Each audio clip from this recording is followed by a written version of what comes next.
Hello to everyone, welcome.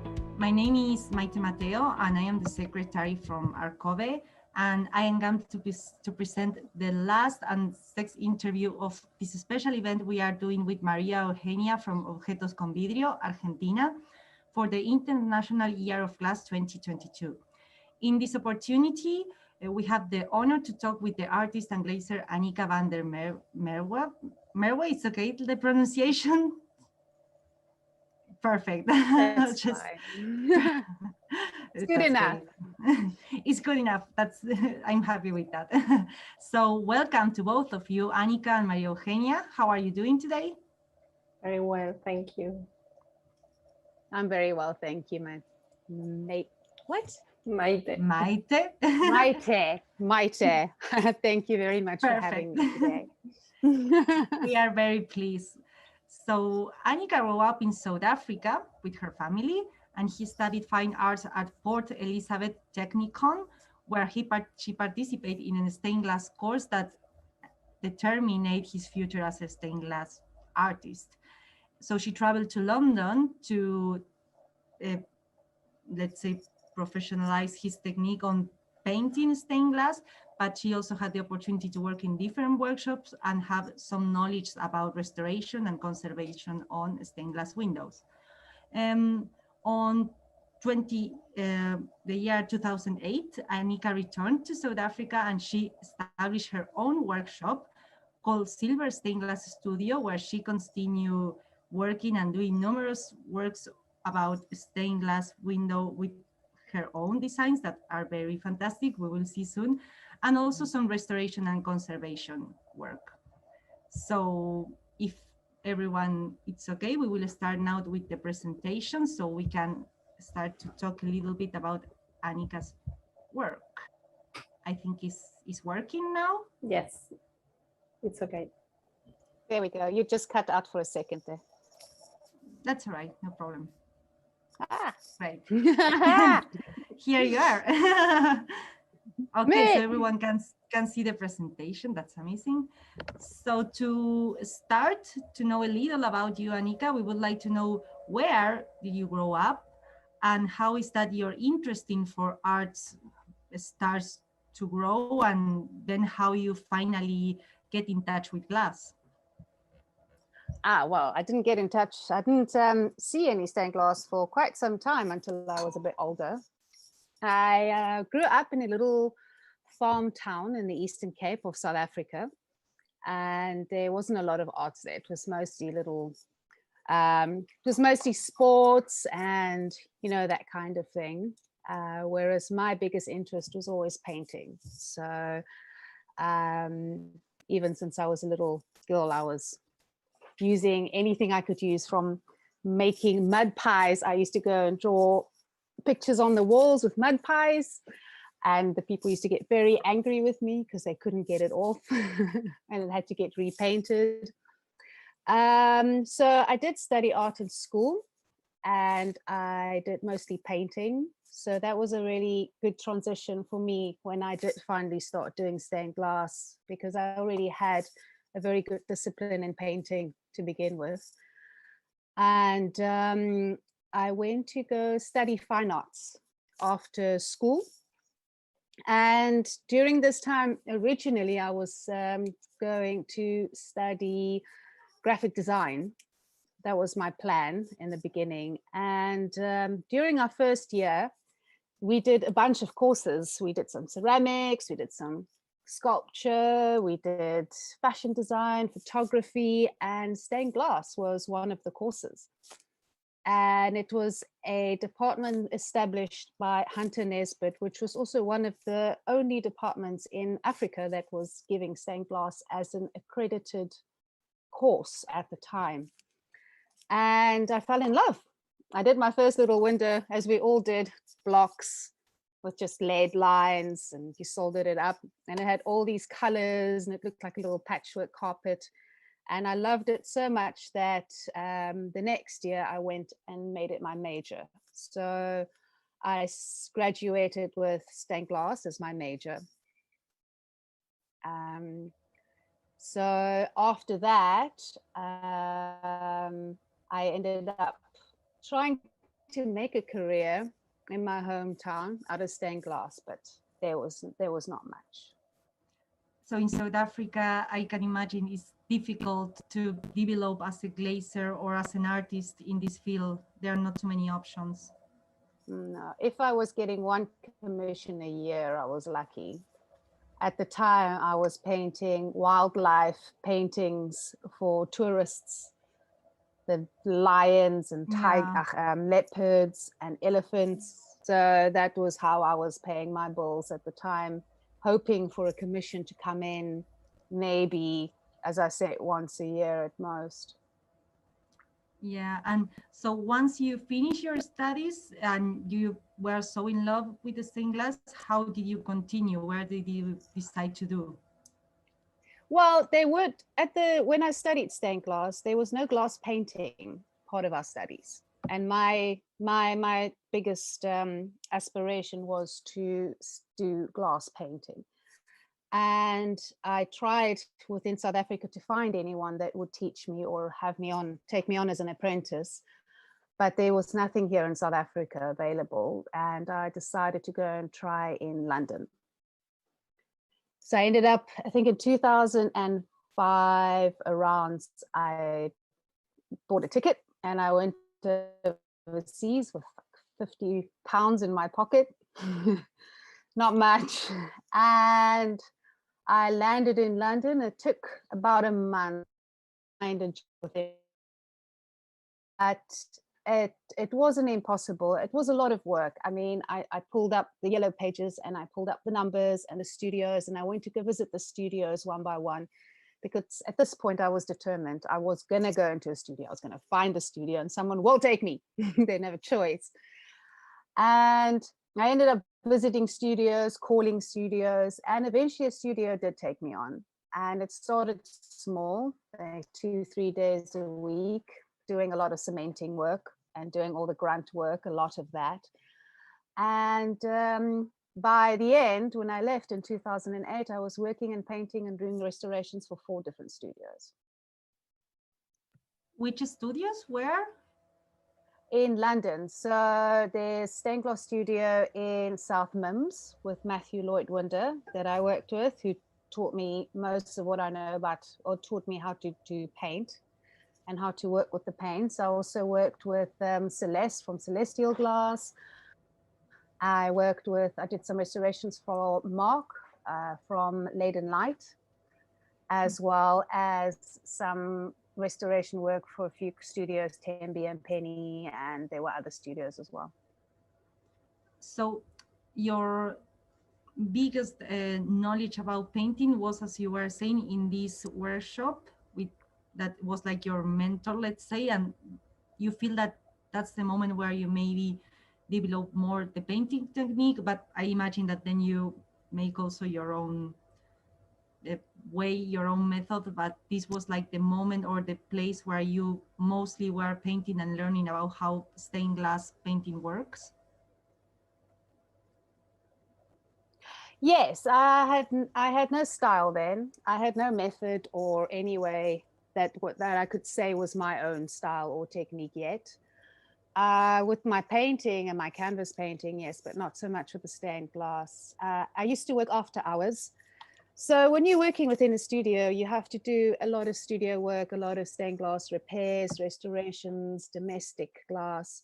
You don't get a lot of opportunity to paint. So the painting normally, unless you're an experienced painter going into a studio, you'd have to do in the evenings in your free time to try and experiment. And you'd normally have an artist around that would be willing to show you, how to mix your paints, what temperatures to fire it at, and that kind of thing. And then from doing that in the evenings in the studio, I was given restorations to do. And from doing all the research and testing and test firings and trying different paints, from that's where your knowledge comes from. I learned a lot about painting on Albus Elskis, the art of painting on glass. So I think Matthew just gave me the book and he's like, there you go and learn. And I learned a lot going on YouTube videos and whatever was available at the time. And then the best way to learn is just to do restorations, because at the end of the day, you need to match that restoration as closely as possible. And you can only do that by testing your paints constantly. I had shelves and shelves of little pieces of tester glass and different paints that I tested. I mixed paints. Sometimes we had to even make our own paints to try and match what we were restoring. So from that, that is the best way to learn, to actually get some experience and to get to know your medium. So during the normal hours of work, that help you to get more knowledge and practice about more restoration and conservation in London. And then, as you said, during the evenings was all this process about the little yourself looking for the ways, or with the books doing all this research until you get the results and you start to understand how everything works. Yes, I used to put in like 12 to 14-hour days, and I used to stay in the studio till really late because, I mean, this was my one opportunity to learn. This was the one place that I could actually find everything that I needed to know and the knowledge that I needed. And as I said, that comes from putting the hours in and testing everything, different temperatures, different applications, different mediums, different mixes. And that's basically how you learn, unless you have a very experienced master craftsman that can teach you these things. If you don't have that, you only learn by experimenting. And this you can do at home. You don't even need to learn to do that in a studio. Yeah, there's a lot of things you can practice, maybe that you don't need all the facilities. So it's just, as you said, it's hours and hours until you see how it works and how it works better for you also. You need a small kiln like I have over here. This is my little kiln. And this kiln fires 5-6 times a day, almost every day. Testing paints all the time. And I still test every day. Okay, so something I was interested about asking is if in England you feel that like these extra hours you were doing during the evening that were more maybe for you, for your personal approach, if on the workshop this was not never a problem, or if you receive like kind of helping from the people that was working there that see you interesting, like um, I mean, if in the workshops you have this freedom about could do your own thing without any kind of problem. At the time I was running the workshop, so I could stay as long as I needed to.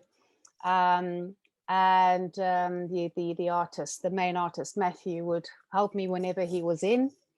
And yes, he was available every now and then for me to just ask questions and impart any advice and knowledge that he had for me as well.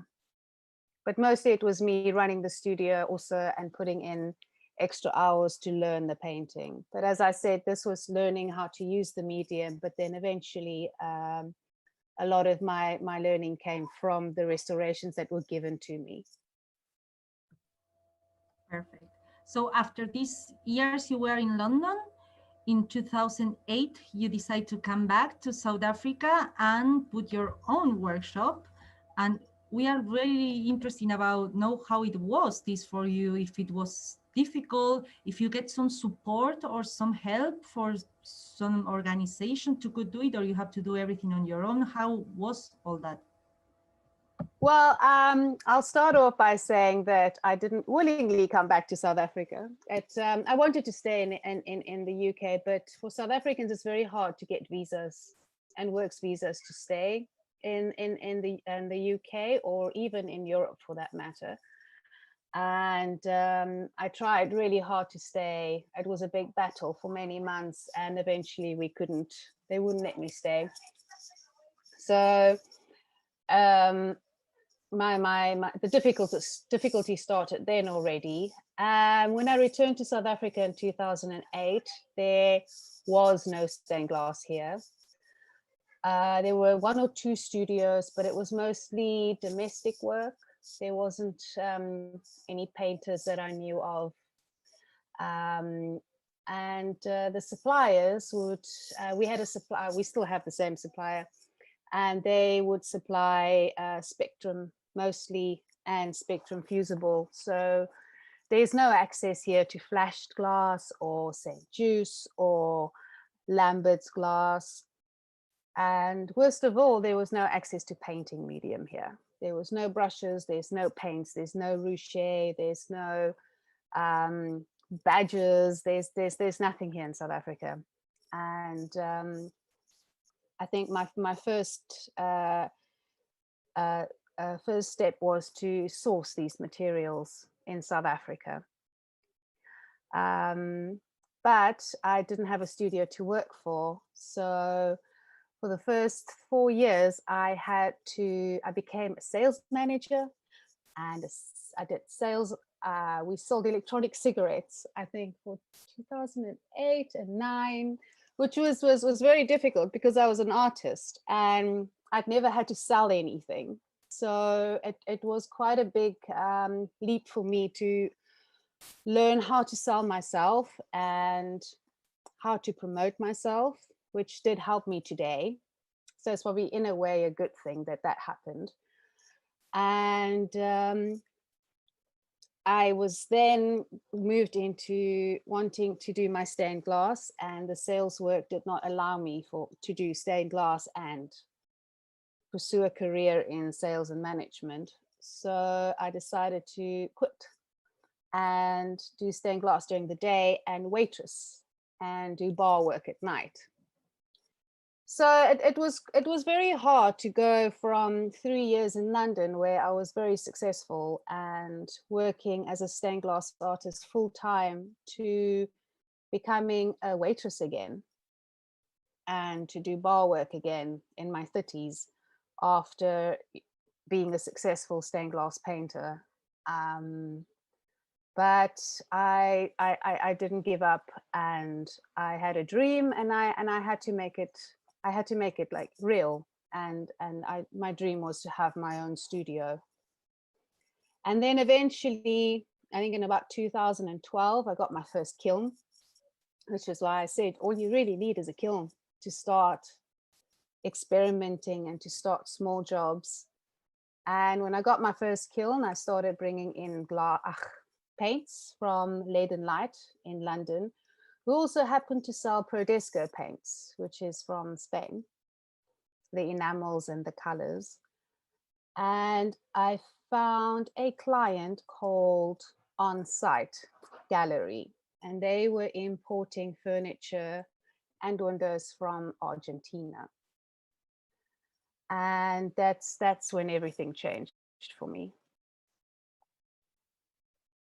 So after these years that you were trying to set up your workshop or something during South Africa and a lot of work, you said in 2012 it was when these contacts is when everything starts to go better. You have your kilns, or you can already start to do your stuff, and that's how maybe you start to get more commissions and how the workshop slowly starts to work.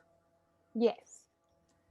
So after this period, these years that was really difficult for you in South Africa to try to start with your workshop, finally you could slowly get there and start to have your commissions.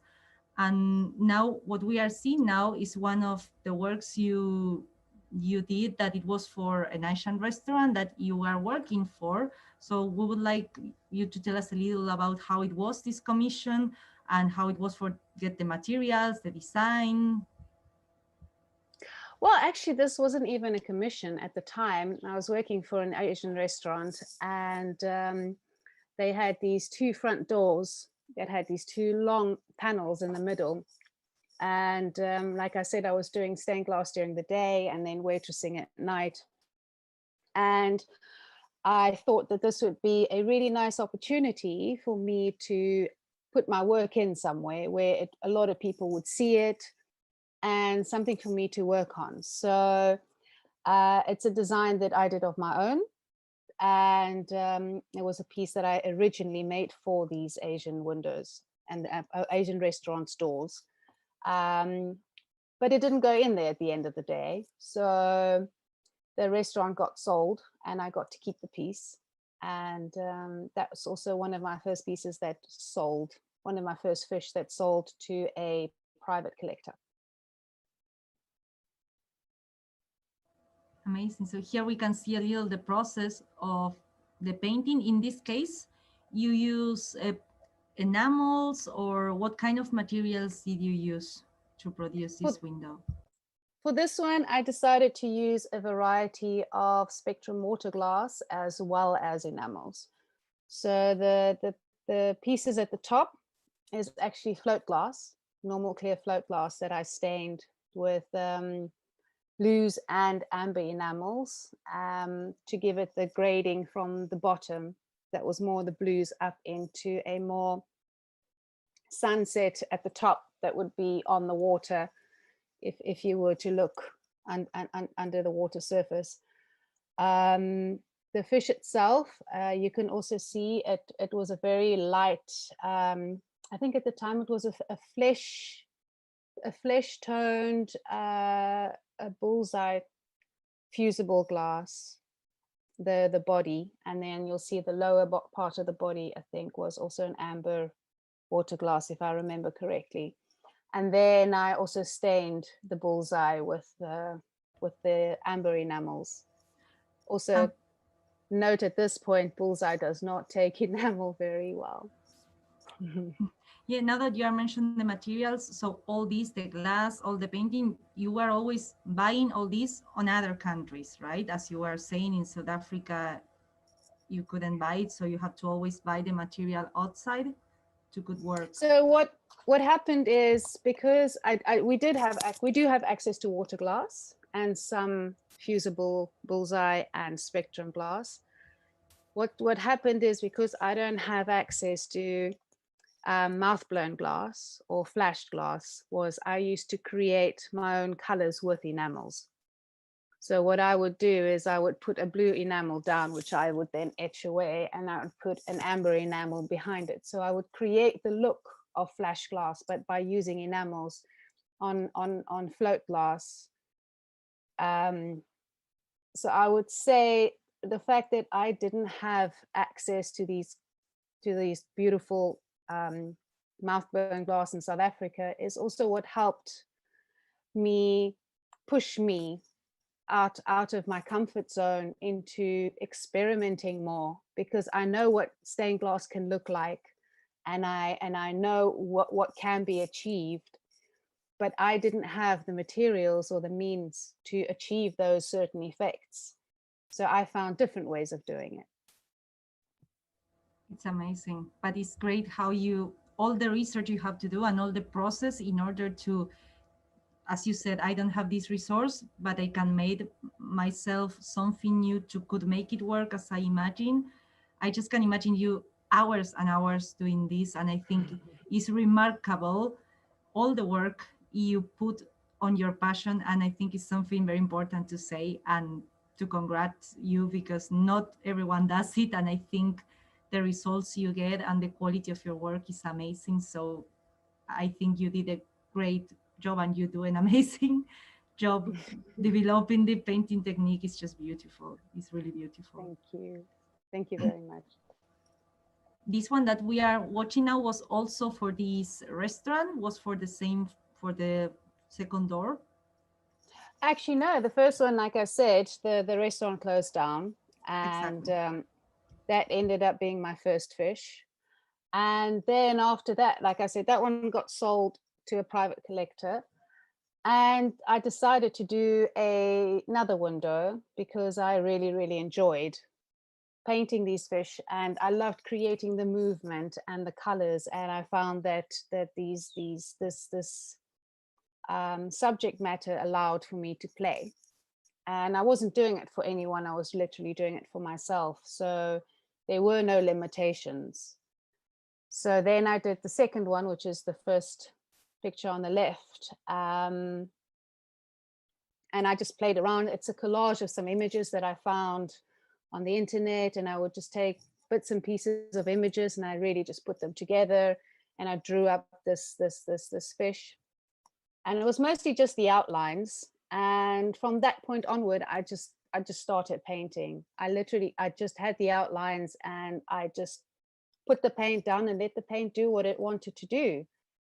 And as I'm painting, certain shadows started coming out and I would enhance certain parts. And I was literally, with this one, I was just playing, seeing what I could do with the medium, seeing where I could push the glass to, and the enamels.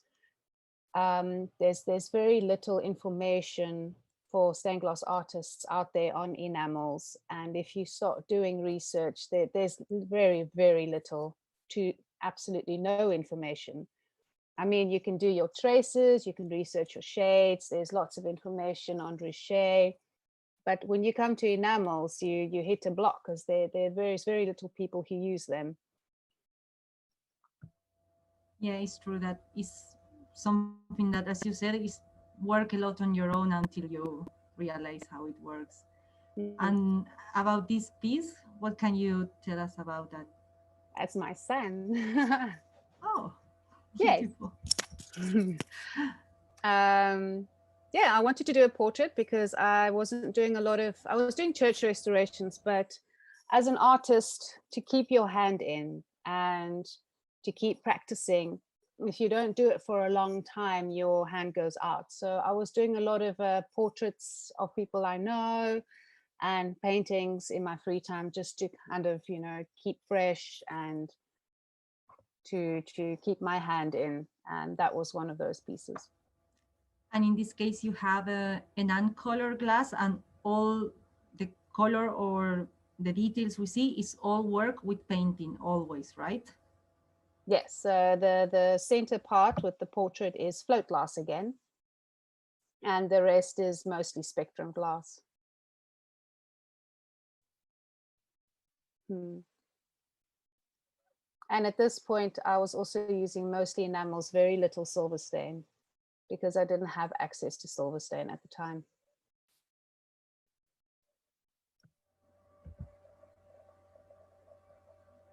These are some pieces of a new panel you were working on? Yes, it's my current project I'm working on. So hopefully by next year, when this airs, this panel will be done. So it's in process now? Yes, this is about a year's project that is in process at the moment. That's my dodo. For you, the nature or the animals is something that, let's say, artistically, or for your compositions, for your designs, is something that influence you a lot, the nature, or you have some kind of specific things that you like to use or that makes you do the designs the way we see them, or how it works, let's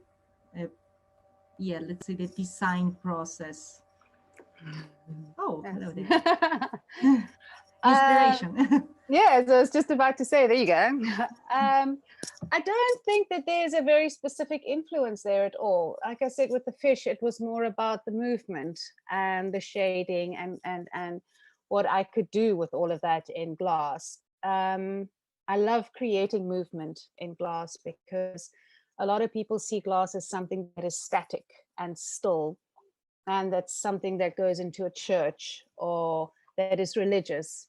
And for me, glass is not just color, it's not just shading or lines. Glass can move because glass is a frozen liquid, and glass in itself is always moving.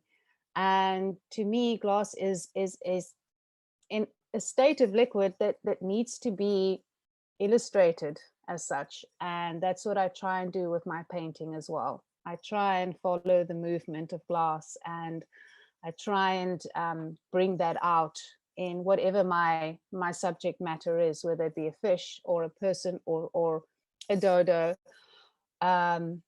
which was a commission, by the way, by Anahita Hisami. She specifically commissioned the dodo. But that is what I strive to do, because a lot of people focus on line work or shading or portraits. I'm always trying to push the glass to more than what we are traditionally, what we know of glass. Great. And about this window that it, it looks bigger maybe than the other ones we were looking before. It's massive. Yeah, so maybe it was something, tell us about how it was this, what is this commission about and where is it? And maybe about the measurements, if it was a challenge for you or if you find some new things that you have to develop in this project. This project was about 2 years ago. This was a panel for a film set. Ridley Scott, he just did a series. Oh, I forget the name now. Raised by Wolves, sorry. And they approached me about 3 weeks before the episode had to start, had the shooting on the episode had to start. And the production company approached me saying Ridley Scott wants to have a stained glass window for set and it has to be original, and whether I would be able to paint this in 3 weeks. And it is 1 meter high by 3 meters high, wide, sorry. So and in three weeks, you said it has to be done completely. Yeah, I had to cut the glass, paint the glass, lead it, cement it, and fit it in 3 weeks. Oh wow! I had some help. I had some help, but unfortunately, I had no trained stained glass artist helping me. So I had people cementing for me. I had my friends come in and I gave them wine and fed them, and I made them clear off paint and stack the kiln and everything that they could possibly do. I literally just fed everyone and just said, come help me. It was, as you were saying before, you don't have the resources, you find a way to make them. I did, and I bribed people. It broke me, I would honestly say. I was working the full 7 days, up to 15, 16 hours a day, every single day. By the time I was leading up the last side panel, I think it was the Saturday afternoon, the fitting had to happen on the Sunday, I was crying. I was putting a piece of lead in and I cried a little bit, and I put a glass in and I cried a little bit. I put the lead in. I had my one friend going, you can do this. And I was just crying. And eventually I just asked my partner to solder up the panel because he's done some electrical soldering. And I think he learned very quickly how to solder windows on this as well. And yes, it was, I think, a very proud moment when I realized that I did this in 3 weeks, and it looked very, very spectacular in the set, on the set itself. I think it's, what are you saying? It's crazy, it's amazing, all the work you did. But again, I think that it's amazing to listen to you talking about all the love you put on this to make it through. Apart, like you have a lot of complications in the middle for material, for resources, and anyways you did your way. This is what you want to do and you do it, and I think it's remarkable on your work. It's super. I like challenges. Important. When I get a challenge, I'm there. It's like, I'll solve it, don't worry. I'm available for this. They're difficult, I want it. So this project is something we are very, very interested about, because it was a work you did for Argentina. It's a dome, it looks amazing, and we just want to know how is that you get this commission and how it was, if you were in Argentina or the dome goes to you, how you did it, where it comes from. So this company that I did a lot of restoration for, On-Site Gallery, like I said, they import a lot of furniture and artworks from Argentina. And I restored a few windows for them already. And this dome, by the time I got the dome, I already had quite a vast knowledge of how to restore the Argentinian windows. I'd done a lot of research on their painting techniques and the paints that they use, and the enamels especially.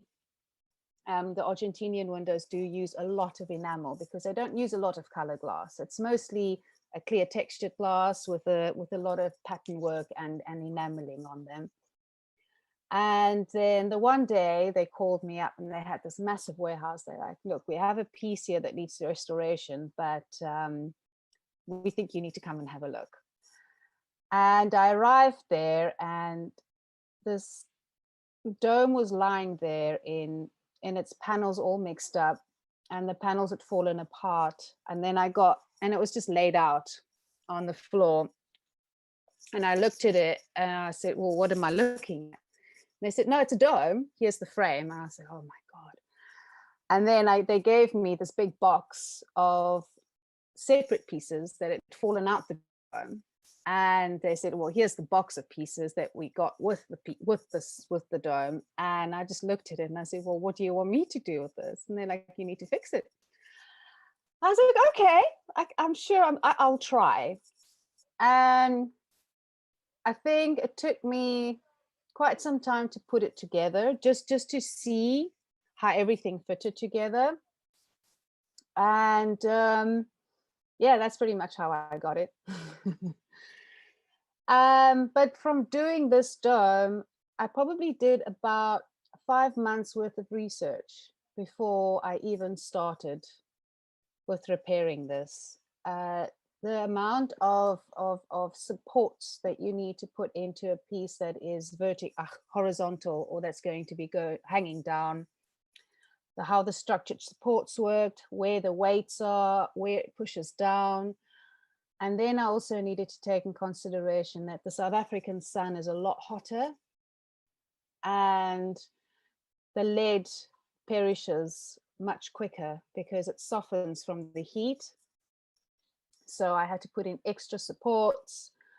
And yes, before I even started that, I did about 5 months worth of research, and the restoration took me about 4 months. And so how was that you have to move it to your workshop, or where did all the restoration process for this dome? Well, as you can see, they're all separate panels. So the frame stayed within their factory, and I took templates from the frame to make sure that each piece would fit again. And then I would fetch 3 panels at a time. And I would bring the panels back. There you can see the panels as well. And I would restore them, and I would put extra supports in them, paint the relevant broken pieces and replace them. And then we will put the panels back in to the frame to make sure that I would cement them first, so that the cement is wet before I put them into the frame, so that the cement would dry with it bent in place. If the cement dries and it's flat and you try and bend it, then it just breaks. And then I would fetch the next 3 panels, and thus we just went around the dome piece by piece by piece.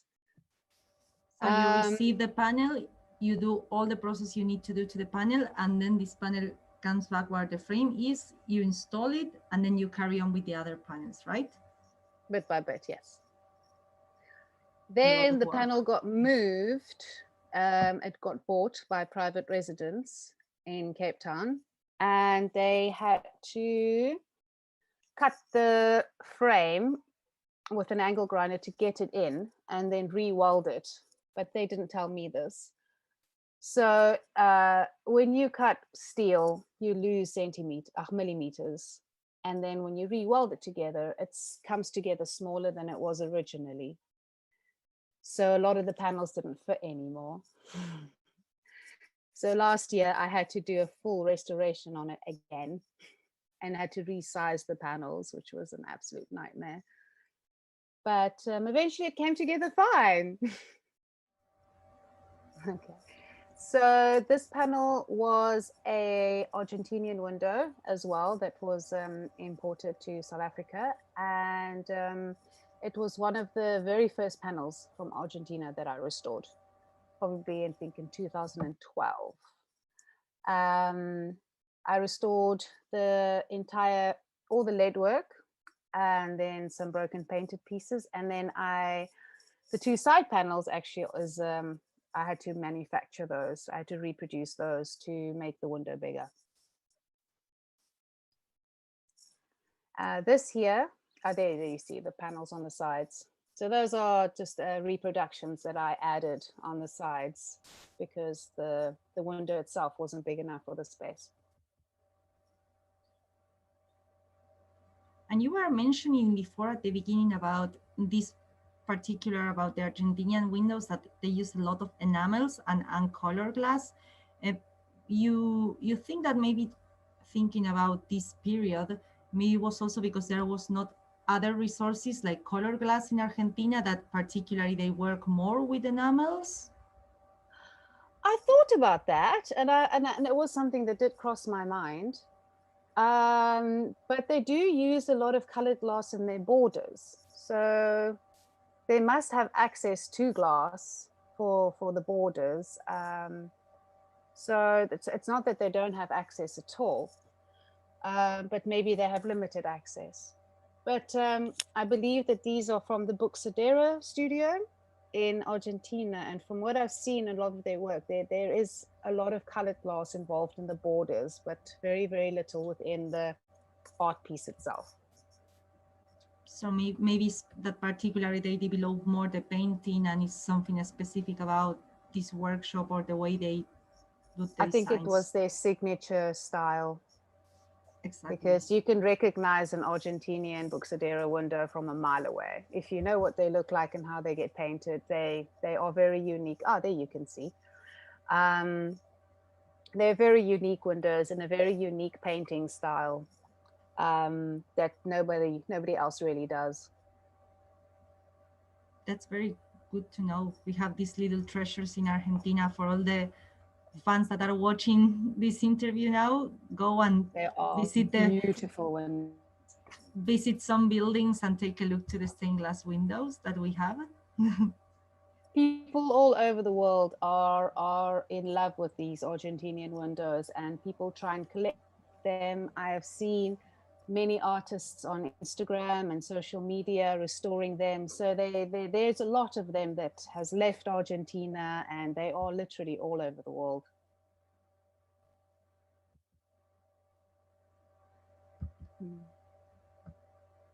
Great. So what we are looking now, if I'm not wrong, this is a dome that you designed, right? After your work from the Argentinian dome. No, this is still the Argentinian dome. Oh, okay. Sorry, I make a confusion. That's so we got that part. So these are from the Argentinian dome. Exactly.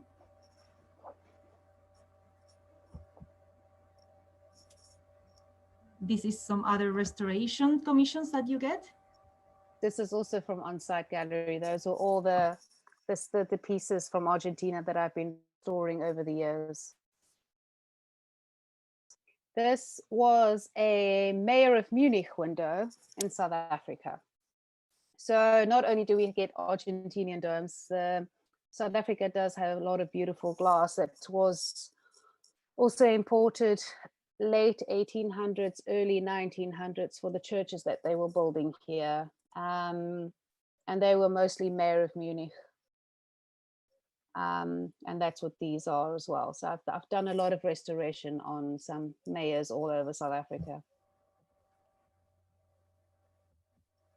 This is also the kind of work that I did in London. These are my own windows. These are your own designs also? Yeah. Great. So these are church windows that I've introduced. The first one you see there is Springfield Convent in Cape Town, and that is, why is my brain not working today? I did a collaboration with another studio, so Live Light Studio, and we finished this and installed this one earlier this year. So earlier in 2001. Sorry, I forget that this is next year's. And this got installed and blessed, I think, 2 months ago. And so that's St. Dominique. And then the one next to it is St. Francis. It is a window I made, I believe, in 2016, 17 for a school in Cape Town called Bishops. And this is the St. Francis that I designed to fit in with the rest of the windows in the chapel, which was Merwe, Munich. So the borders are based on the windows that are already there. So I reproduced the borders, I reproduced the tops and the bottoms and some of the background, and then the saint and animals I designed myself. I love your animals. Are amazing. They are quite cool. Oh, we are having again. It was a little cut with the sound, but now I think it's okay. Is it good? Sorry, you're gonna have to do some editing. It's okay, no problem. We cannot control everything. So we do just a little pause. And these videos we are seeing right now, they are also for this church you were mentioned before? Yes, the one on the left Exactly. is Saint Dominique, which is the lower part of the previous window, and this is a close-up of St. Francis. Perfect. I do enjoy designing church windows, and I've sold a lot of my drawings. So sometimes I get commissioned to draw, there's one of my drawings, to draw up these windows for other studios. So you just do what is the cartoon, like what we are seeing here, the drawing, but maybe you don't do the window. The window is done straight away on the studio. Yes, sometimes I would sell my cartoons to other studios, because not everyone can draw up cartoons. That's a whole different thing on its own. Exactly. Another glazer we interviewed, Sofia Villamarin from Argentina, she mentioned that she's working actually in Mayor of Munich, and she mentioned the importance they give to the carton in order to could do the stained glass window. And she said that is something that you have to really know how to do it, because it helps a lot and it makes the work like it's an essential part of the work in order to have a good quality painting. And it's great that you can also do this as a work, maybe for if you are not able to do the window for some reasons, but you can also work with drawing that, as far as I see, you really like it also, drawing, so that's amazing. Yeah. I do enjoy my drawing. This was that's the center. The first drawing was the previous one. Sorry, this one or the other one? The one before this one.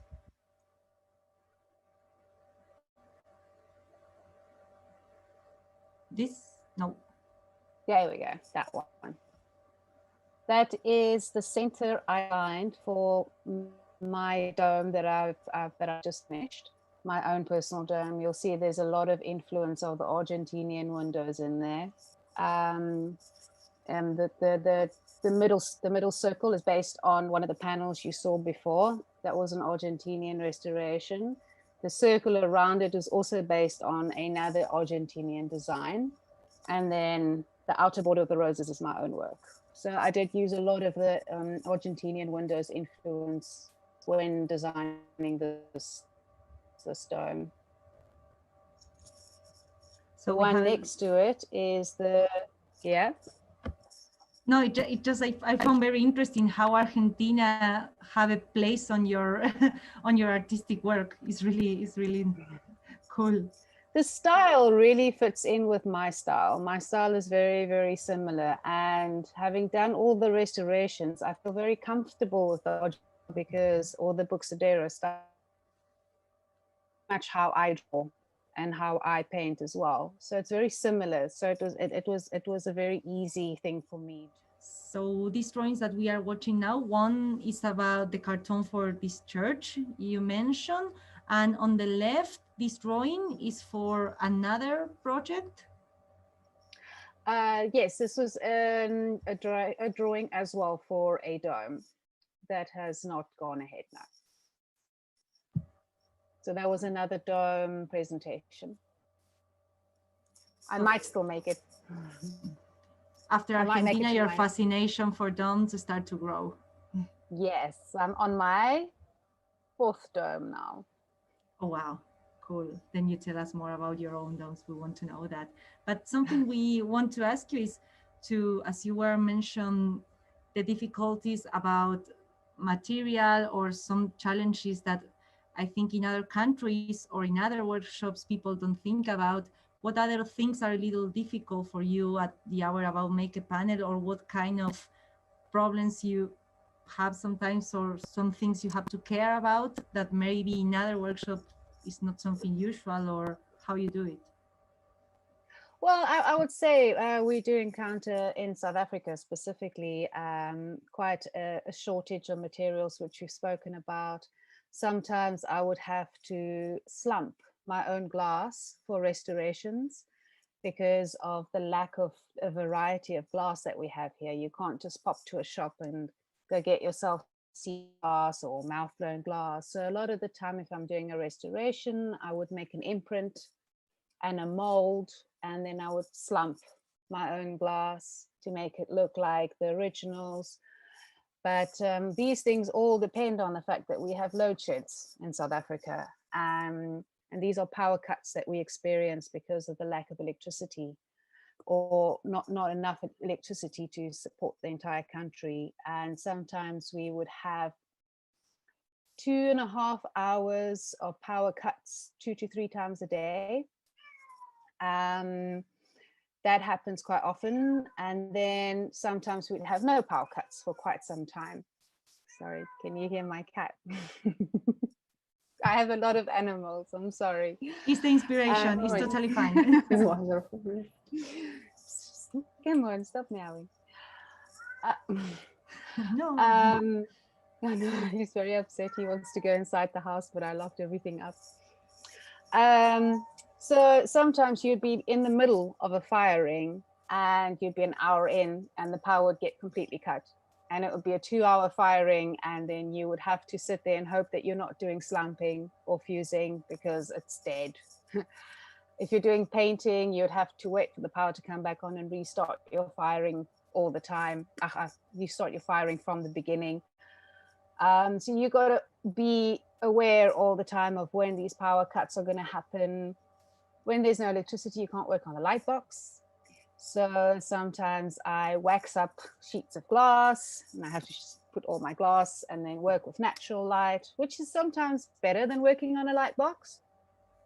So yes, you have to kind of work around all of that as well. So it's not as straightforward and easy as it sometimes looks on social media. I found that you about the power cuts, it can be a very big problem if you are in a rush for a commission. For instance, the big commission you were mentioned before, that you have just 3 weeks. Imagine that this happened a couple of days. It can be really, I would not have made the deadline. Yeah, but I can imagine for you all these things.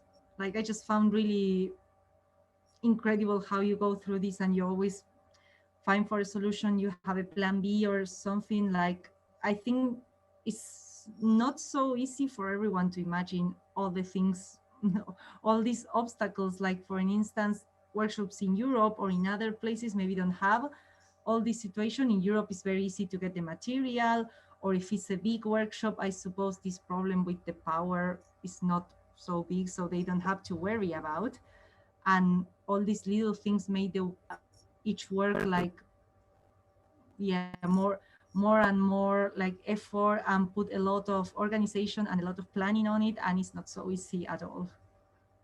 No, yes, and it does make your turnaround time in the studio much shorter, because now you have to always think of other things to do during those 2.5 hours, which sometimes, like I said, would happen 3 to 4 times a day.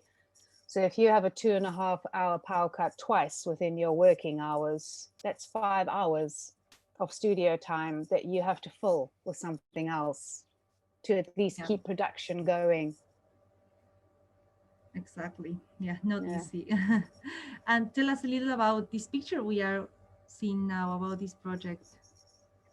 These are some of my favorite pieces. These are collaborations with an artist called Week, and she has created this world called Molisha, and she's an animator and illustrator, and she has this a private artwork and world that she's created, her personal pieces. And I've been in love with her work since 2008 or 9.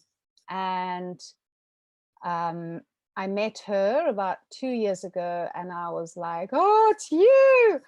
And I was just so in love with her. And she said, I want to do some stained glass, and I want to turn my pieces into stained glass. And I was so excited that one of my favorite artists came to me and said that she wants to work together.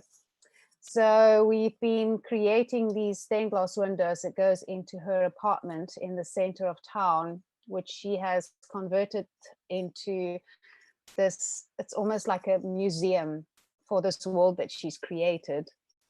And you should have a look on Instagram. It's called Postcards of Malaysia. And then underneath all these images, she will write a story. And these characters, they all play a role, and they all these creatures that live in this world that has these messages, and it's fascinating. This is the honey. It's all about honey. Honey is like the currency of this world, and it's just I want to go to Malaysia.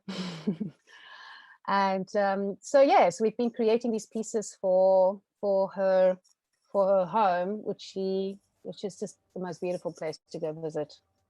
And she has these sculptures also of these creatures and artworks everywhere. So they are very happy there. My bear and the other piece. I can imagine it was amazing for you to work with one of your favorite artists. That's something that has no price in some point. It's like the best can happen to you. Like, yes, this is what I want to do finally. I know, I was so excited. And she actually came to the studio and helped me paint, which was even more exciting. So yeah, some of these pieces has her own hand to them as well, which just makes it more special. And it was the first time you did a collaboration with other artists? Was the first experience for you? Yes, I think she was my first artist collaboration. I've done some with other artists, but this is my favorite. And no, it was a great experience, and we're very good friends to this day. Great. We're going to be making more. Oh yeah, please. Claro, eso te iba a decir si le preguntas si este vínculo con esta artista le puede haber traído, le traerá también nuevas conexiones para poder seguir haciendo este tipo de actividades en conjunto, ¿no? De compartir la obra. A ver si puede ser así. Yeah, so what Maria Eugenia was asking is if maybe when you did this collaboration with this artist, if this also was like, let's say, a new door open for you in order to could do more works with these characteristics or with other artists, so you can work also on topics or on designs that are more from you, or in this, as you were saying, sharing the workshop together. This project opens to new opportunities? Absolutely. Since I've done these pieces with Ree, I mean, I got a lot of exposure on the fish that I've done. I've got a lot of exposure on the Argentinian domes. A lot of people started noticing my work, so I got more commissions through that. Through these collaborations with Ree, it's just taken my art to a different level. This fits more into my style, like with the fish, and Ree and my style come together really nicely.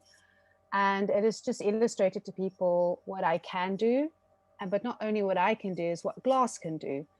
And it has just opened up, as you said, doors for people to see that you are not limited to church windows or to craft.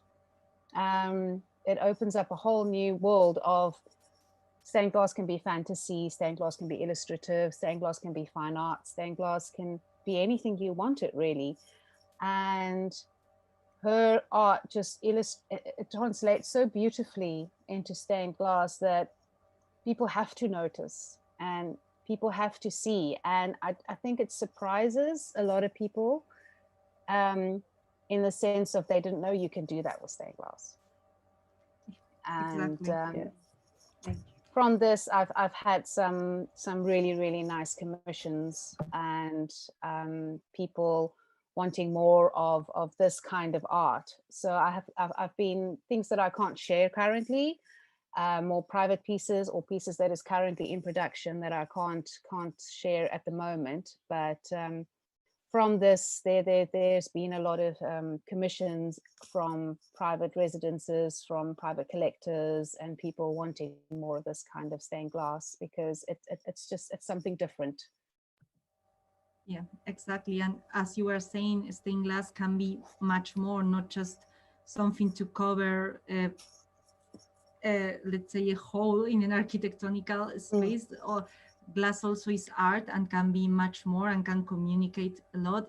The previous interview we was with Judith from United States, and Yes. she mostly worked producing stained glass, but in order to make an art piece, they are mostly in light box.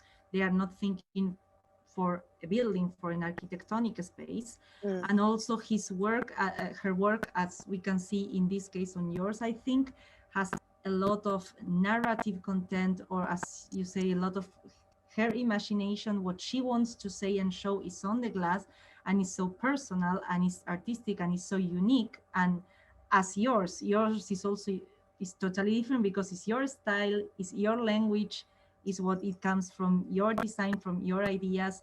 So at the end, you have no limits with glass. And I think artists like you or Judith show that on their work, and it's amazing for us to be able to see it now and to know it. And I hope you have more and more for the future. Yay, me too. Great. And we need more freedom.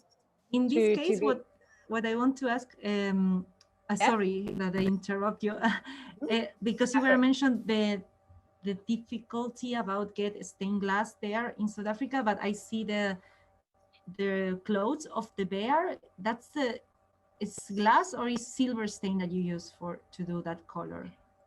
That is window glass. That's float glass. That right.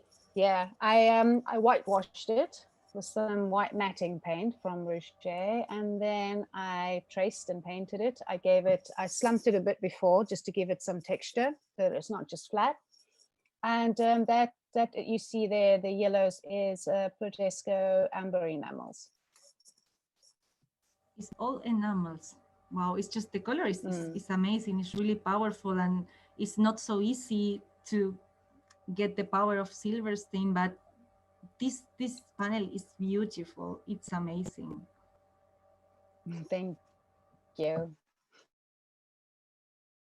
Very proud of it. But there's, I mean, where you see the darker gold, that is dark amber water glass mixed with float glass, and then the reds are painted and red glass all mixed up together.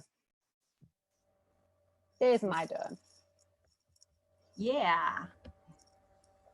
So this idea from the dome, like after your work with Argentinian dome, you said that you were interested about maybe the shape or how the domes work. Like what inspires you specifically about work with the dome in Argentina, and how you did your own design? So originally my design is very much based on the Argentinian one because of all the knowledge and everything I've learned from restoring the Argentinian dome. So I applied it to this dome as well. It's also based on a client that saw Argentinian dome. So she wanted it to look similar. But I wanted it to be mine. And from here, you'll also see everything's painted. The only color glass I used here is the borders, much like the Argentinian windows. And the rest is all matted on the back with some ambers and some matting. And then everything on the inside is all painted with enamels and silver stain on float glass.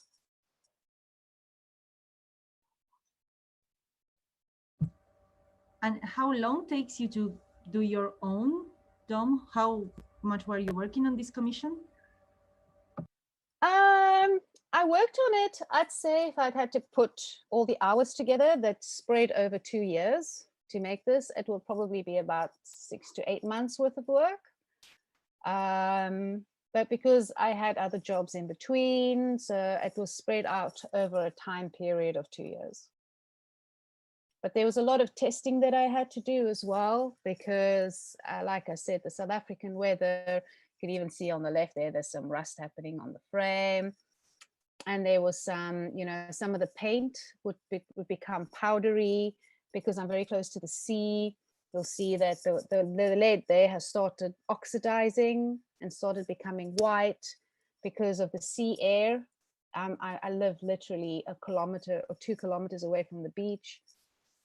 So a lot of that has impacted my domes, and I've had to actually, this entire dome that you see here was stripped down, all the lead, and reassembled with fresh new lead, which I then had to put layers on to protect it from salt air. I had to also put more tie bars and more structural bars on it because it would sag quicker than usual windows because of the heat. And the hail, because we also have hail here, and the wind. So there's a few things that European domes don't experience, and the weather's colder, the weather's different, so they can take a lot more beating over there than they can here. The South African weather is relentless. I was asking the temperature there. How is the temperature? It can get up to 40 degrees Celsius on a hot summer's day. Wow. Yeah, that's a lot. And sometimes even higher. I mean, it's hit, I think, 43, 44 on really extremely hot days.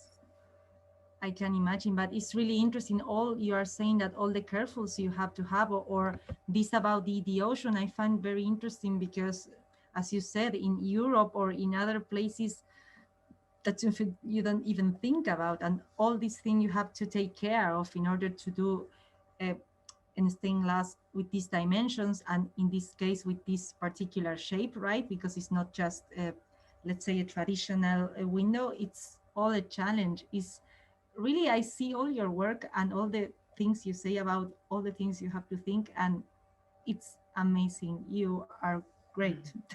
No, really, seriously, no, not everyone can do something that what you are doing with all these difficulties. For you is not a stop. There's a problem and you make a solution, and I think that makes your knowledge huge, that you learn a lot each day. It's a lot of research. It involves a lot of research. So a lot of my problems I go, and I also speak to a lot of people. I have good friends overseas that I can pick their brains. I'm part of, you know, some stained glass associations, and we're all asking questions. So there's a lot of people and groups out there that are willing to share their knowledge. I mean, the American Stained Glass Association you sign up there, they have these these Zoom meetings, and they have these even Facebook sites where people share and people can talk about their knowledge and people can ask questions, and people are just constantly, because stained glass, it's like alchemy, isn't it? It completely, when you put something through a kiln, it changes. When you put something outside in the air, it changes. I mean, there's so many factors to take in consideration, and even the smallest thing, like, does silver stain go off? Because I used a pot of silver stain that I inherited from another studio that closed down, and this thing was 30 years old, and 40 years old, and I used it, and the color was just dead. There was nothing there. So you're sitting there going, does silver stain go off? So these are all questions that these groups, they are there. And as if you want to pursue a career in stained glass, there is a lot of help out there. And there's a lot of people with a lot of experience that are very, very willing to share and is very generous with their knowledge. So a lot of that comes from that as well. That's amazing. I think, oh, sorry, finish. No, I was just about to say that also something that maybe people don't think about in this profession is all the chemical stuff that is going on all the time. And as you were saying, that maybe you do a firing and something can happen that you don't expect or you don't understand until you research and you see, okay, so this is happening. And that's very important for us to know how the glass work, how the paint can work, and it's all chemic, and it's a lot. But as you said, it's really good that there's organizations where we can have this information from. But I think it's something also important for people to know all the things a glazer has to think about. It's not just about do a nice drawing or be a good painter. It's much more. It's a lot, much more. Yes, there's a lot of technical knowledge, even just with building windows, never mind domes, that you need to be aware of. I think my biggest challenge with this dome, which I didn't have with the restoration because the pattern was already designed, but designing a window that is flat is very, very different to designing the lines on a window that is curved. So suddenly your lines, as you can see here, what we call the concentric circle, that's the line that goes around the top. When you're drawing up your pattern, and this is a 3x3, a 4x4 meter dome, so you can't physically draw it up, it's too big. When you're drawing the lines that you need to cut your glass at, you need to get that angle right. And if you make it too much, if you make your curve too much, you end up with a scallop that goes like this, which I ended up here with, unfortunately. So you'll see there's a little scallop to my work. It doesn't deter from, you know, me being happy with it, but it's not perfect. So my next one needs to be perfect. But then, you know, there's a lot of technical things that you need to learn, and technical drawing comes into it as well. That's something I haven't had done before, but for this dome, I had to learn. So when doing stained glass, or especially when doing domes, you go out of your comfort zone and you suddenly have to learn a lot of new things. You have to learn architecture. You have to learn your environmental impact. You have to learn about technical drawing to make sure that the three-dimensional curve works.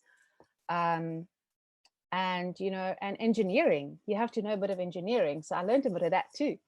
And how structural weight works, and where the weight in the window needs to be wider or smaller, where the breaks need to be in the glass for the glass to be able to take the weight. So a lot of studios that do domes would know what I'm talking about. I didn't. Like I said, the Argentinian dome was already made. I just had to restore it. By making my own dome, I learned a whole bunch of new things that I had to research and, you know, master. I'm not completely there yet, but the next one will be, hopefully.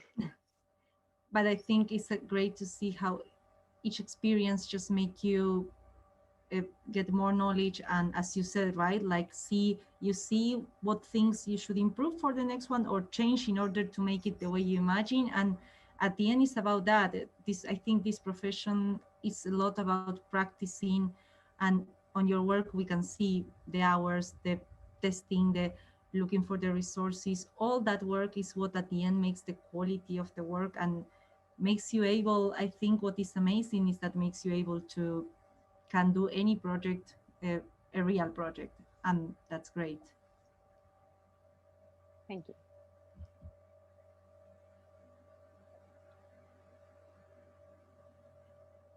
Those are the different processes of painting the dome. From the one on the, yeah? This is more the lines and not the color yet, right? Like the previous step. So the piece on the right, you'll see doesn't have any color yet or matting. That is just the float glass, normal window glass. And then you'll see on the one on the right, that's when I started adding matting. And that's where the color of the actual glass starts changing as well. And then the very, very last firing, add your enamels and your colors because they fire the lowest. To a low temperature that the other painting you use.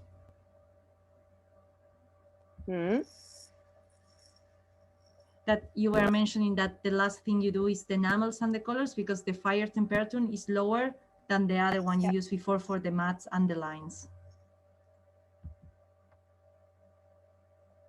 Higher, at least 100 degrees Celsius higher than your enamels.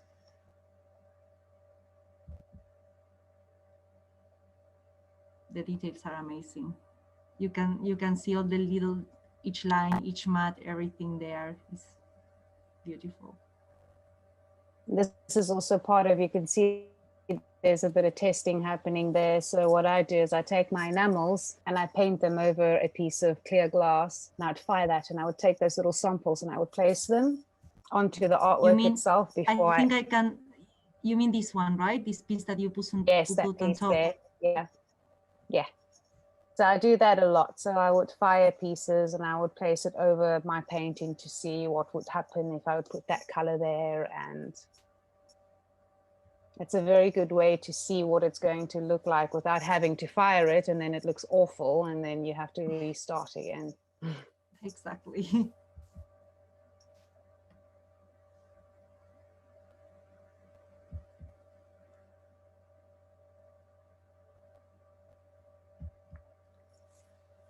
Add some more centerpieces of the dome.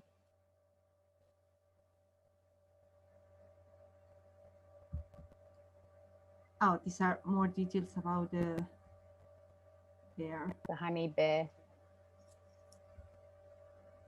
There you can see the robe. Las flores. Yes. The flower. Yes. Y preguntarle por el tatú que tiene en la foto anterior.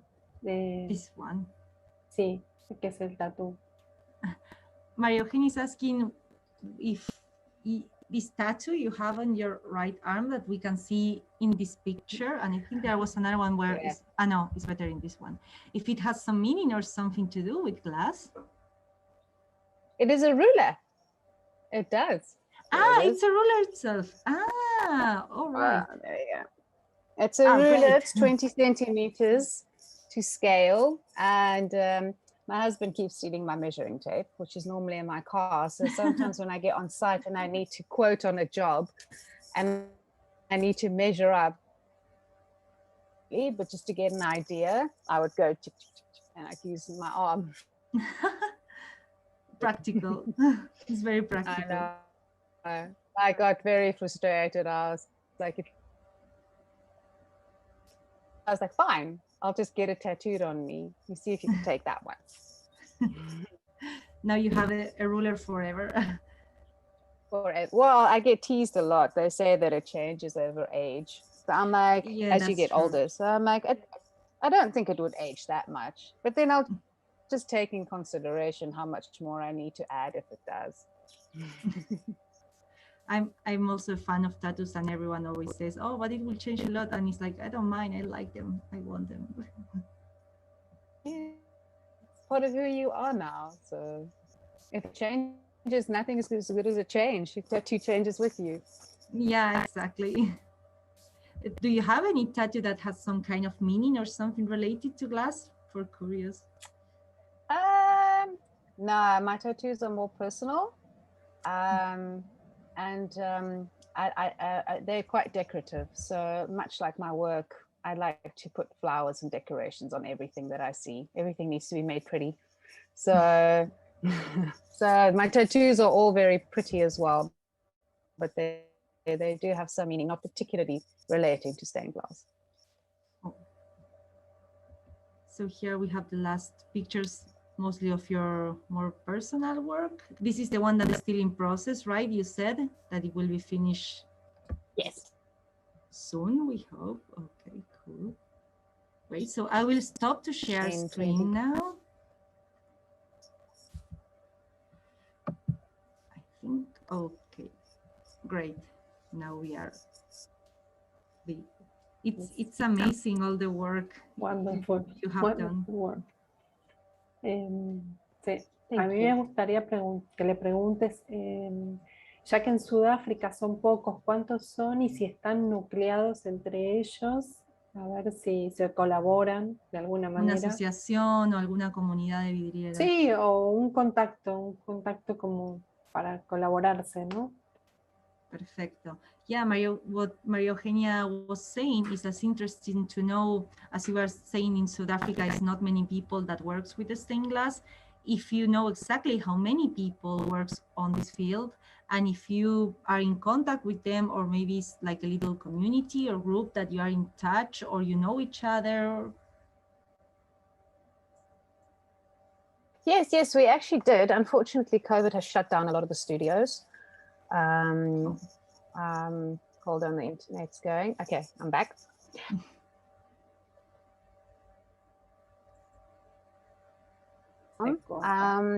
So there's maybe about 4 studios that is currently operating in Cape Town. Sorry, start it again, since you say how many you are, because it was a cut, so we have it clean. Sorry. Se está cortando mucho ahora, ¿no?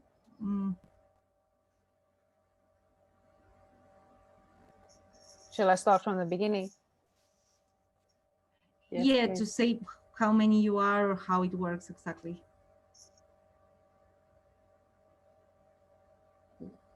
Yeah, there's quite and Tal vez si so ella there's even fewer of us currently. Sorry, but really was a big cut. We cannot listen to you so good right now. It's a shame. Tal But vez yeah, si Hold se on 2 comparte seconds. la internet de My la... partner just got home, so he might have gone onto the... Ok. Dice que llegó la pareja y que ahora va a ver si puede mirar, porque está al lado el router, dijo que se puso al lado, así que no sé. Bueno, pero es Sudáfrica, es muy lejos. Qué tremendo todo lo que tuvo que hacer esta mujer. Es impresionante. Sí. Acá nos sentimos que estamos en desventaja, pero sí, no. Pero esta piba levantó un imperio de nada, de la muerte misma. Pobre. Es muy talentosa, muy talentosa. No, y laboradoras. Cool, super. A mí por eso en un par de veces lo mencioné, porque me parece tremendo decirlo. Sí. Que, viste, con un estudio al lado es otra cosa, con esto. Claro. I don't think Sundays is a good day for internet because everyone's at home. Yeah, Netflix. Okay, where was I? Okay, so how's the internet now? Can you hear me? I think it's going better. Yeah, perfect. Okay, so in South Africa, there are quite a few studios, but I could probably count them on 2 hands. I don't think there's that many, and due to COVID, there's even less now because not a lot of studios managed to make it through COVID. In Cape Town itself, I'd say there's probably about 4 operating studios that is making a living and managing to get through COVID. One of them being me. Painting wise, there's only 2 studios, including me, that I know of that paint in Cape Town. So yes, we do have a bit of a community. We all do know each other. We try and help each other as much as we can. We do, when there's really large jobs, we would collaborate and share the work between us. And, you know, everyone's trying to help. And if there's any painting work, I would try and share as much knowledge that I have with the other studios. There are a few studios scattered around South Africa that I haven't made contact with. And then there's 1 or 2 in Johannesburg that I believe that also paints. So next, or 2022 for me, is going to be one of the things I've been planning on doing, that's been on my to-do list, is to bring the studios together and connect with all the other studios in South Africa and see if we can start maybe a little South African guild, or even just a community or a platform for everyone to be able to talk to each other or share knowledge or share jobs. There's been a lot of, we've noticed people that don't really know how to do stained glass that's been pulled into restoring churches and they didn't know what they were doing. So we sometimes get called in to try and fix what other people have done. And this purely happens because people don't know that there are professional artists out there, and because there is no guild or anything for these churches have Mayor of Munich's and really old windows to go to a professional. So I do want to create a better awareness in South Africa, because even though we're small, we have a good community of artists, and these artists can take these jobs on, and we do have the skills and the know-how to do these restorations and to do new work as well. So I think it's more a question of people not knowing. And my hope for the future is, if there's enough people doing stained glass, and if there's enough people that are interested in painting, we might actually get people to start importing more glass and to start importing more paints and make it more accessible for people here to start glass painting and to try their hand at it. Because I'm sure there's a lot of amazing artists out there that would absolutely excel in painting on glass if they had the tools or the medium or someone to show them where to go or how to go about it. Thank you. So, yeah, I think it's very important what you say about the platform or generate, like as American, the Americans do, of course they are more, but as you were saying, you are a little group, but this communication changed the situation for everyone and make it better. So it will be great if you can do it. And of course, if then let us know, so we can also know all these artists, all these workshops, and help also to make the people know them, and for you to get material or whatever can be better in future. That's amazing. Maria It Eugenia? really, Sí, yeah, no, yo les quería it preguntar. really, it's, Dime. Yeah, no, Sorry. talk, Anika, sorry. no, I was just trying to say that it's sad when people, and unfortunately we do have that mindset of where people say want to share this because people are keep the work for yourself. The more people you train up, the more competition you create. And what people don't understand is competition is healthy, and sharing and teaching more people creates a bigger interest, which in turn is better for the industry. But keeping it to yourself and trying not to teach people and keeping your knowledge to yourself is very, very damaging and detrimental to the trade.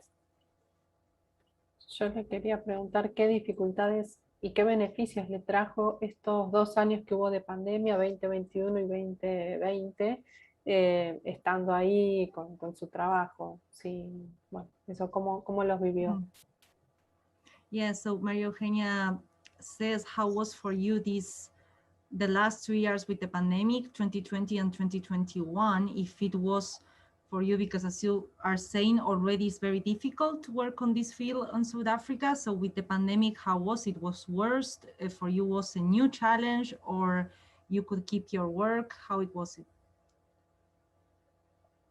Well, like as you probably noticed before, I'm all for the challenge. So to me, it's actually helped my career. The connection's unstable, so I'm gonna just wait. Okay, is it better? I think now it's okay. Yeah, so I'll start again. So I found that COVID has actually helped my career because the challenges that I faced just taught me new things.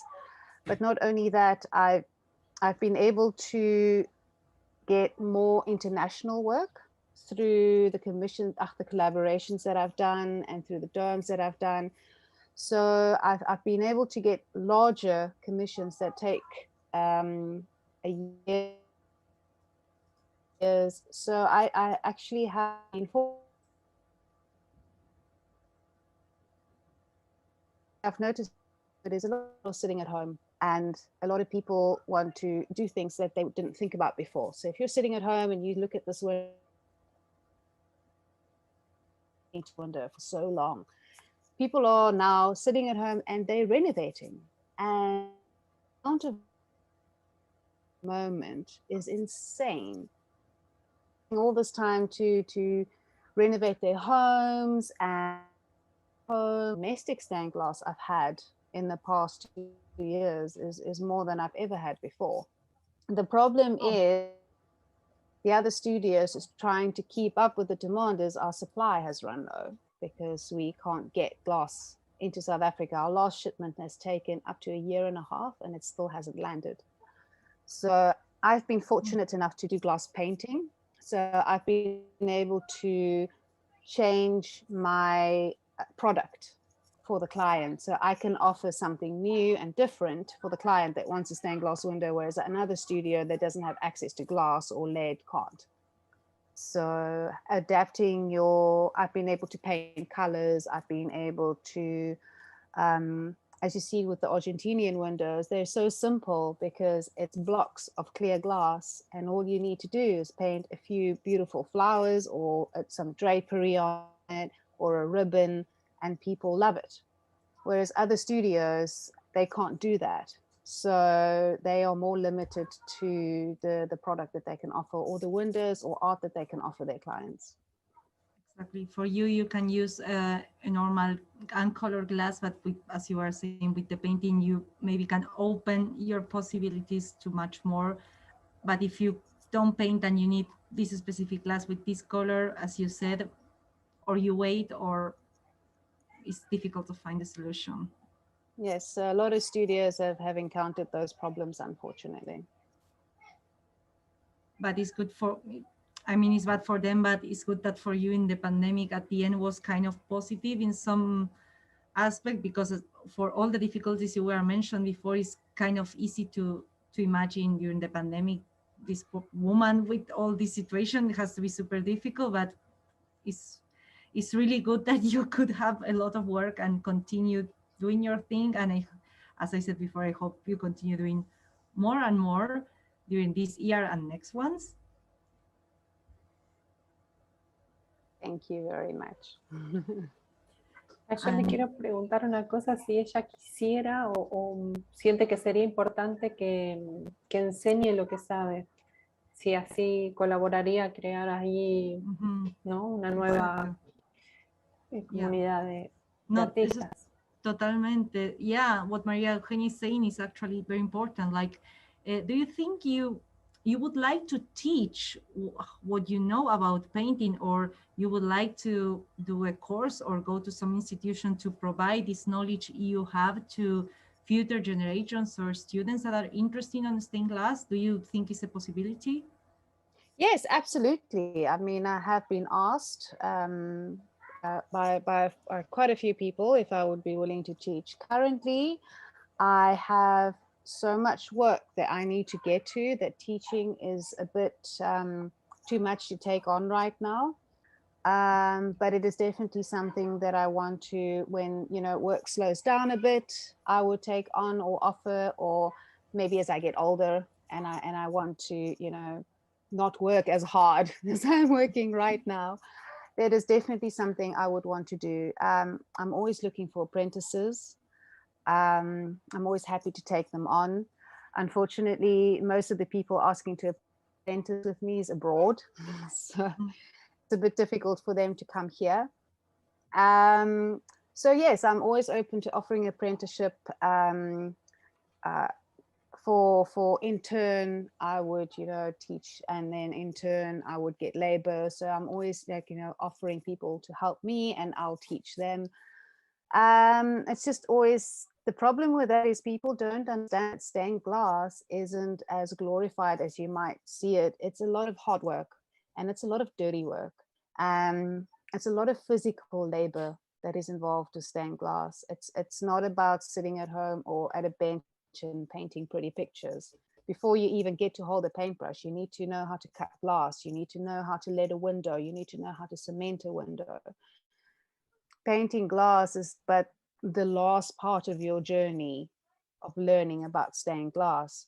So a lot of people, when they initially come into the studio, are so like frightened off by the amount of physical labor that stained glass requires, that they don't come back. So yes, you should always start at the basics. Learn how to cut your glass, learn how to choose your colors, learn how to draw. Yeah, little things I try and teach people is, like you said, the cartoon needs to be good for the artwork to be good. But a lot of people forget how important cut lines are and how important lead lines are, because lead line work is an artwork in itself that can make or break your piece. And choosing the right colors can make or break your piece. Choosing the right glass can make or break your piece. So these are things that you need to think about before you even start painting on glass. So like I said, I'm always open for apprenticeship, but you've got to be willing to do the hard work as well. Okay, thank you. I will consider the apprenticeship because I am interested on the all the work. And wow, I invite, but it's great. I think someone that is interested on the stained glass will not mind. I mean, also as a glazer, I do it, and it's part of the process. You have to select the glass before you paint. You have to do it carefully with time, so it's the right goal. And also, as you were saying, the lead, think about the design. Maybe it's normal that maybe you do 2 or 3 times the cut line in order to look for the best way to work, right? But it's all a process. Personally, I am interested. I take notes for possibilities for apprenticeship, but I think it's cool if someone that is interested and would like to contact you, and maybe it's even something great for you, as you are saying, you have someone that helps you. You are teaching, but it will be great, I think, what you are mentioned, that also if in the future you are able to have more time to could do at your studio or in another one's a course or something with more time, because teaching is a lot of time on organization. We were talking in the previous interview about this also with Judith, that she works a lot as a teacher, and it's a part of her work, but you have to have time because it's also a lot of time she does at her studio. But something she was saying is about this important thing about you have a knowledge about something, some specific that not a lot of people do as you, that is important to give to others, share with others.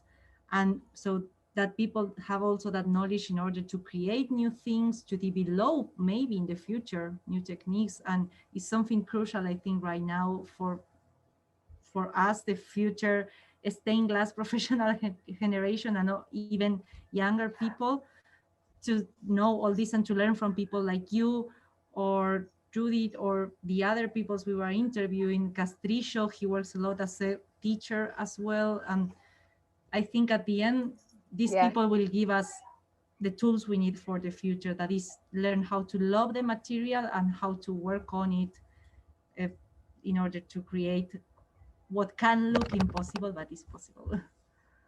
That's just the thing. And also to create an understanding that we are not confined to making traditional glass. And that's also one of the reasons I admired Judith so much.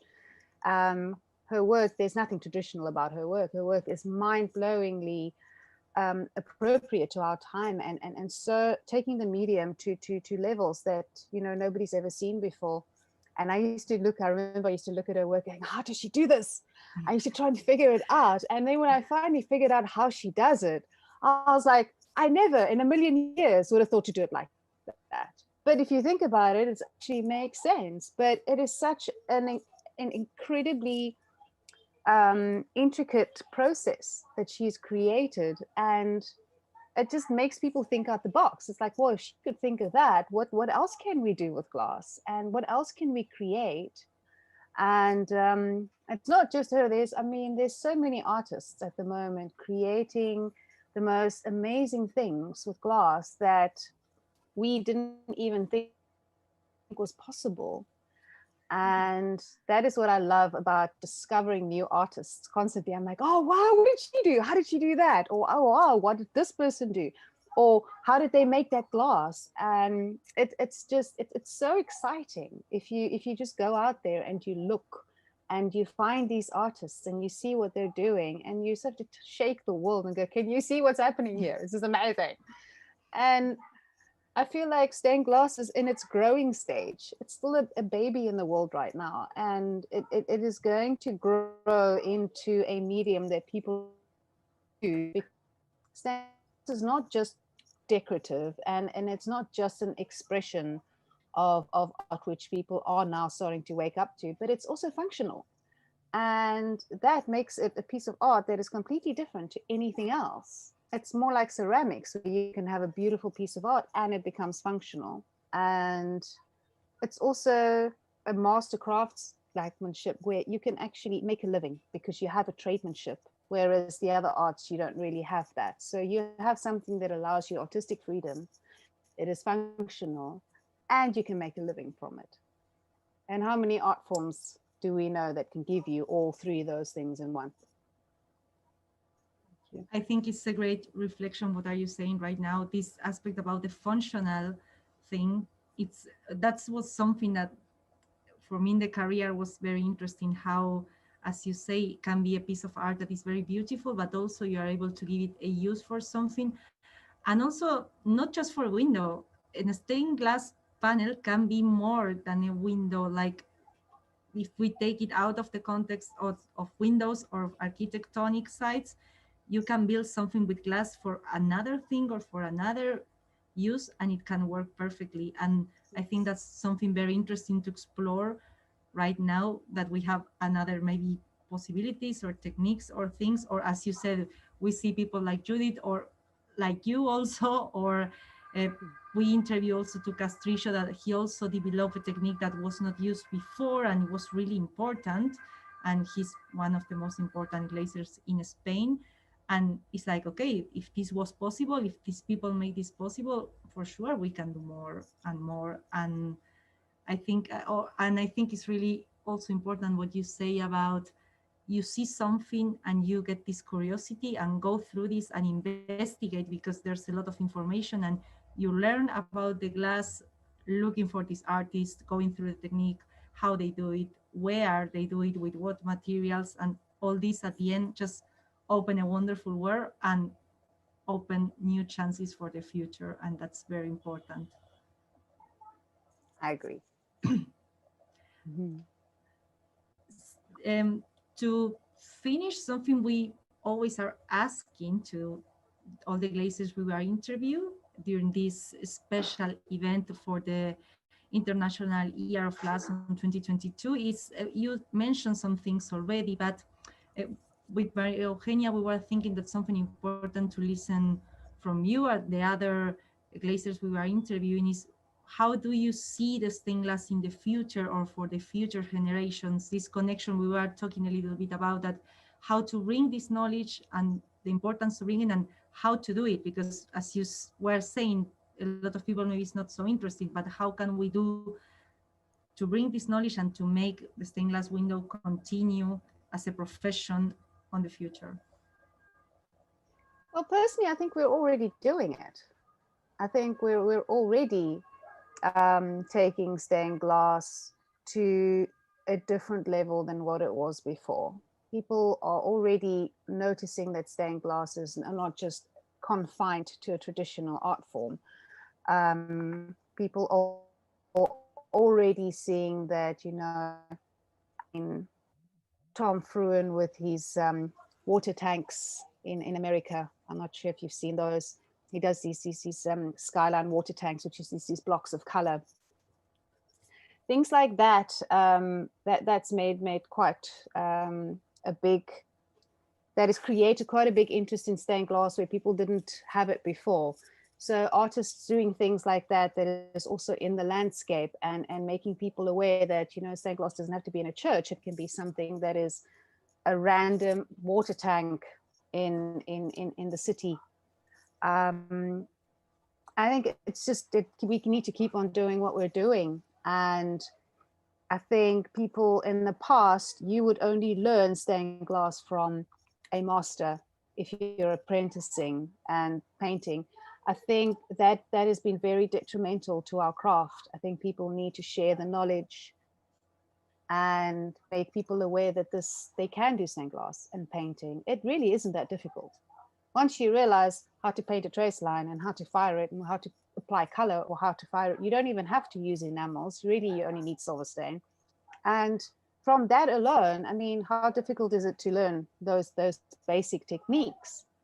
So I think people are intimidated by stained glass at first, and then they realize it really isn't that hard. And I think that desire comes from a love for the medium. And I think if you're interested in stained glass, you already have a love for it. It's not something, you know, that you have to grow. You either, you know, look at it and you think it's the most beautiful thing, or you don't. But But yes, I think stained glass is going through a revival, especially coming from a country where I am, where it is so limited. And to see even here how people are realizing and opening up to the idea of modern stained glass and wanting pieces of art in their house instead of I think it just shows that there is definitely a very slow growth in interest. And I think we're going to see stained glass grow much, much bigger. We have a lot of famous artists collaborating with stained glass artists at the moment and doing pieces together. I think that is really great for the medium as well. And it creates also a bigger awareness.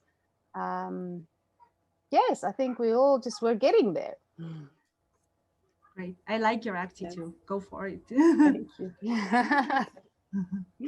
Well, you love stained glass. You know it has to. This is not I something agree. I that we agree can with a allow lot to of die. things you say. I think I agree with a lot of things you're saying, and I agree that a lot of people maybe have this love, but maybe they have this thing about they think it's kind of something impossible to do or too difficult. But actually, as you said, I think that during the interview we see that it's a hard work, as you were always saying, a lot of hours, a lot of training, a lot of mistakes are proofs.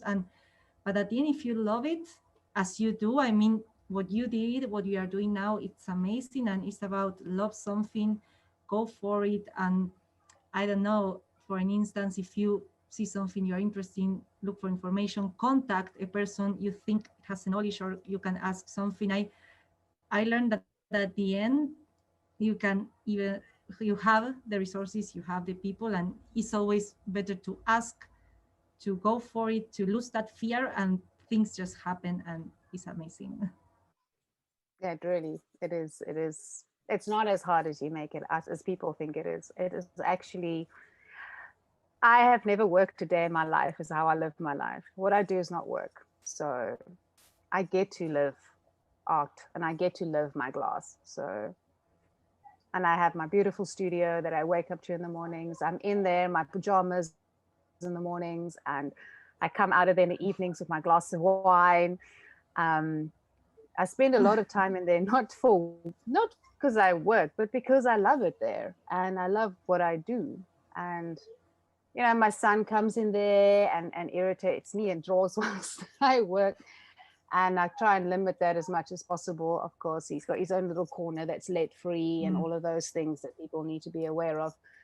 But, and my friends come and visit me and they come and have a glass of wine. So to me, it's a lifestyle. It's not a job. Right. It's beautiful. It's the best Congratulations, you deserve living. it. Hey? It's the best way of living. ¿No? Es la mejor manera de vivir, ¿no? Especially when... Totally. No sé si me expresé bien, pero bueno. Yeah, no, she understands what you said. Okay. Well, no, I was like, especially when your artwork has a lot of cat prints in it. Cool. Okay. Yeah, that's the touch. Thank you very much, Anika. Yeah. Thank you for your time, for this opportunity. We celebrate 2022, the International Year of Glass. And say what you want, Maite. Yeah, we are, as we were saying, this is the last interview that we did with Arcove and Objetos con Vidrio with Maria Eugenia. We are pleased.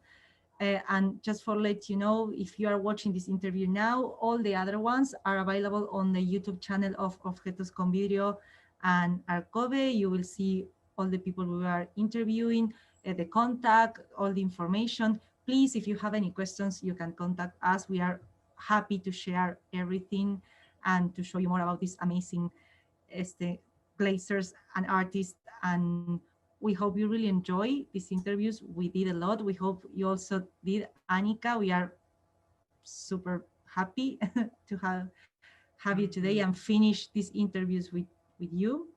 And yeah, just say thank you very much and just continue looking about glass, and you will see you will love it. It's a wonderful work, and we hope to finish this 2022 with a lot of new ideas and new energy to continue creating glass.